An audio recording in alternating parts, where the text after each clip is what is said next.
Assalamualaikum warahmatullahi wabarakatuh. Saya Syihabuddin. Terima kasih banyak kerana anda berada di channel YouTube saya dan terima kasih banyak jika anda telah tekan butang subscribe. Kalau belum tekan butang berkenaan, tekan butang itu sekarang. Jika ada video-video yang bermanfaat, insya-Allah akan ada di feed YouTube anda. Sahabat-sahabat, hari ini kita nak buat reaction berkaitan tentang satu khutbah Jumaat di sebuah masjid Kota Kemuning, negeri Selangor. Ini masjid baru sahabat-sahabat. Ini kali kedua Jumaat di masjid berkenaan dan yang menyampaikan ni masih lagi pegawai daripada Jabatan Agama Islam Negeri Selangor. Itu kebiasaan bagi masjid-masjid ataupun surau-surau Jumaat yang baru. Jom kita dengar khutbah Jumaat hari ini sama-sama. Amma ba'd, fa ya ayyuhal muslimun ittaqullah usikum wa iyaya bittaqwallah faqad fazal muttaqun. Qala Allah subhanahu wa ta'ala ya ayyuhalladzina amanu ittaqullaha haqqa tuqatih wa la tamutunna illa wa antum muslimun. Sidang Jumaat yang dirahmati Allah sekalian, marilah sama-sama kita bertakwa kepada Allah Subhanahu wa taala dengan kita melaksanakan segala suruhan Allah dan kita meninggalkan apa yang dilarang oleh Allah Subhanahu wa taala. Mudah-mudahan kita semua senantiasa diberikan petunjuk oleh Allah dan dikurniakan kebahagiaan hidup di dunia dan lebih-lebih lagi di akhirat.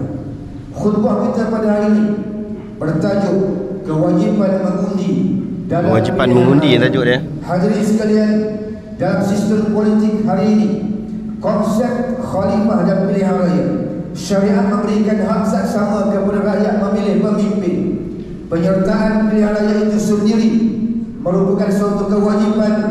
Tujuan pilihan raya adalah untuk memastikan urusan umat diputuskan mengikut undang-undang dan mewujudkan peluang kepada semua untuk ikut serta dalam proses membuat keputusan.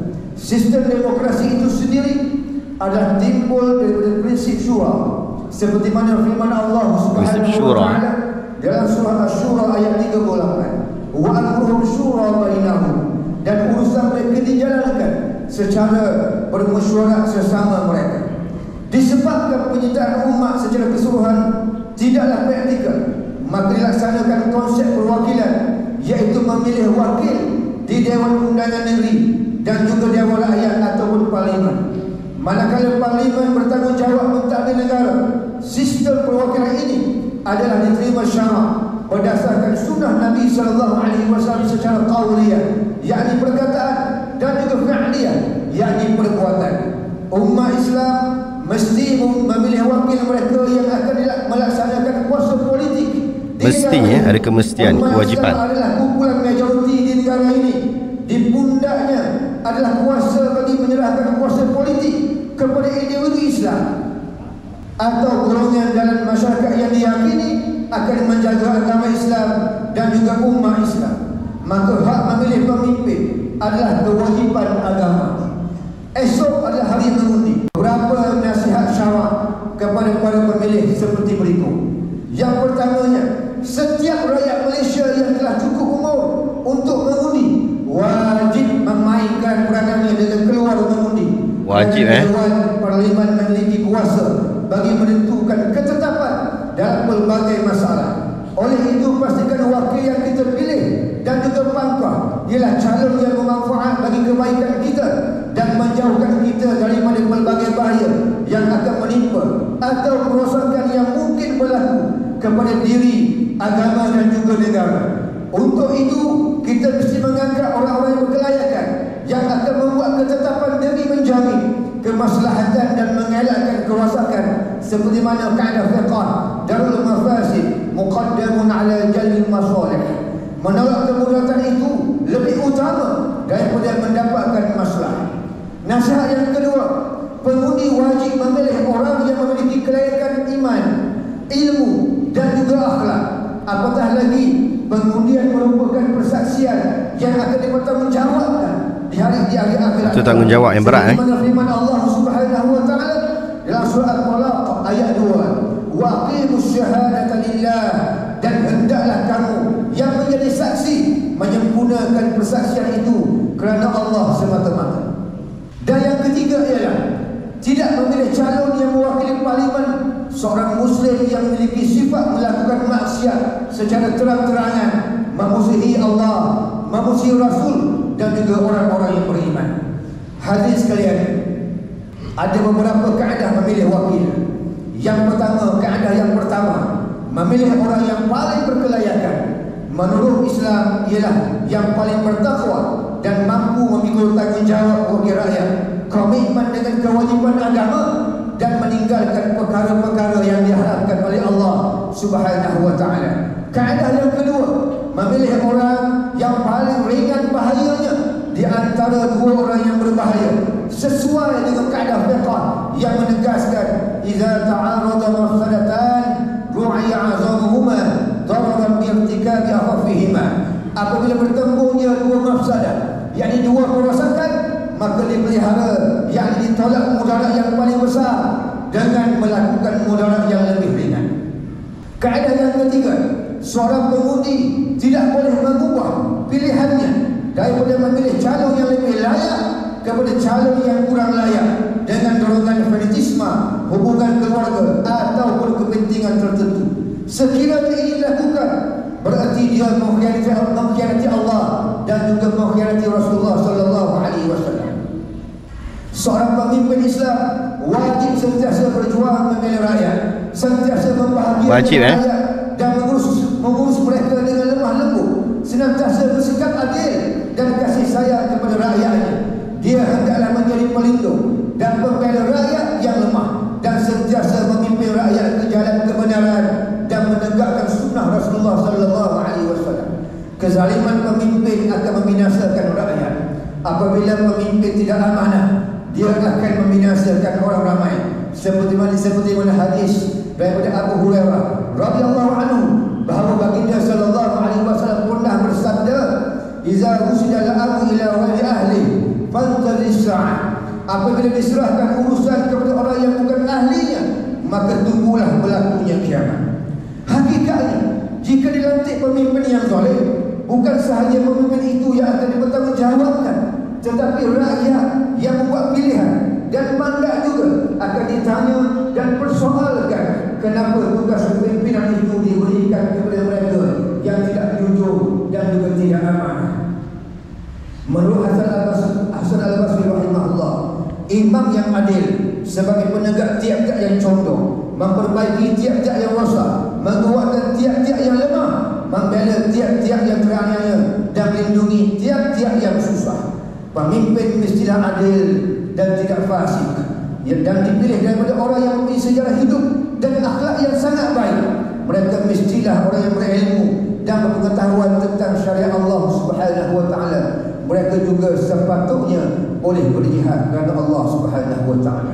Hadirin Jumaat yang dirahmati Allah sekalian, mengundi adalah suatu kewajiban kepada umat Islam. Mengundi adalah suatu kewajiban kepada umat Islam. Mengundi adalah suatu kewajiban kepada umat Islam. Ia adalah untuk membentuk pemerintahan yang bertanggungjawab. Jika mereka gagal, maka kepentingan orang mukmin terabai. Umat Islam mesti melaksanakan perundangan dan juga permufakatan. Pilihan raya adalah cara yang penting bagi memenuhi kewajiban ini. Demikianlah prinsip memilih wakil rakyat atau parlimen adalah suatu kewajiban berdasarkan kaedah fiqh. Ma la yatimu wajib illa bihi fahuwa wajib. Sesuatu yang tidak sempurna kewajiban melainkan dengan adanya dia, maka dia akan menjadi wajib. Hadirin sekalian, mengakhiri khutbah kita pada hari ini, marilah bersama-sama kita mengambil beberapa tausiah untuk renungan kita bersama. Pengajaran yang pertama ialah umat Islam wajib keluar mengundi untuk menentukan masa depan Islam, masa depan negara dan juga masa depan umat Islam. Sesiapa yang mengabaikannya dianggap berdosa, melanggar perintah dan suruhan Allah Subhanahu wa taala. Yang kedua, masa depan negara. Masa depan negara berada di tangan anda semua. Dan pengajaran yang ketiga, jangan melantik pemimpin yang berkhianat dan tidak amanah. Begitu juga Islam melarang menyokong pemimpin yang meminta jawatan dan mendapatkan jawatan melalui cara yang tidak baik dan juga tidak mampu berlaku adil. Mudah-mudahan kita semua berjaya memilih pemimpin yang akan menguruskan umat Islam dengan baik seperti mana yang diajarkan kepada kita oleh baginda Rasulullah sallallahu alaihi wasallam. A'udzu billahi minasyaitonir rajim.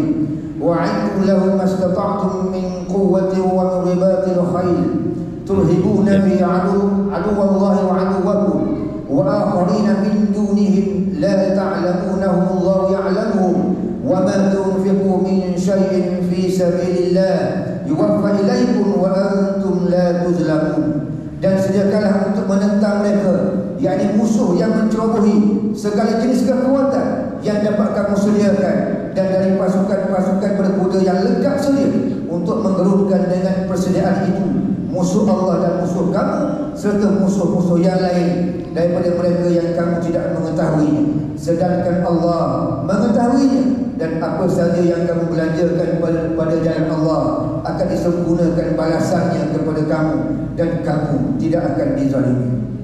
Barakallahu. Okey, baik sahabat-sahabat. Jadi ada perkara yang menarik yang kita boleh ambil manfaat daripada khutbah ini. Selain daripada dia punya conclusion dia, awal tu antara perkara yang menarik yang saya kira cukup bagus pihak Jabatan Agama telah lakukan, iaitu dia letakkan tentang nasihat syarak kepada para pemilih.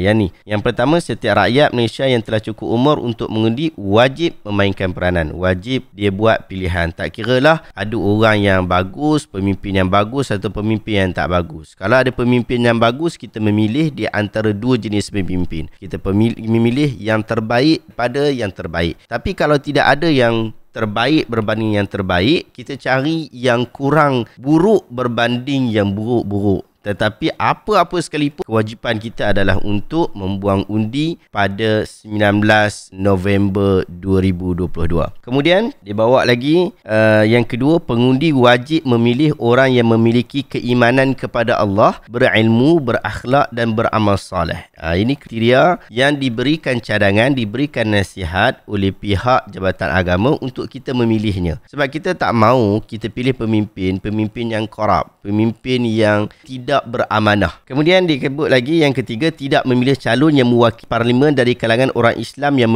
melakukan maksiat secara terang-terangan, memusuhi Allah, Rasul dan juga orang-orang yang beriman. Ini bahagian yang ketiga, calon itulah. Kalau dah dia itu sendiri, dia orang Islam, tapi dia itu pun sendiri merosakkan Islam. Dia pun sendiri tidak mewakili Islam. Dia itu sendiri pun orang Indonesia sebut bobrok. Maka kita janganlah pilih dia. Kalau ada orang lain yang lebih baik daripada dia, kita pilih orang lain tu. Jangan sekadar di Islam saja kita pilih ahli parlimen yang bukan Muslim, tetapi kita tahu tidak menentang apa yang dibuat oleh orang-orang Islam dan dia menghormati umat Islam di Malaysia, demikian juga amalan-amalannya. Maka tak ada masalah untuk kita memimpin orang bukan Islam berkenaan. Saya mengucapkan selamat mengundi kepada sahabat-sahabat kita yang akan mengundi pada hari esok. Semoga kita memberikan pilihan yang terbaik, Malaysia yang lebih maju. Terima kasih banyak. Assalamualaikum warahmatullahi wabarakatuh.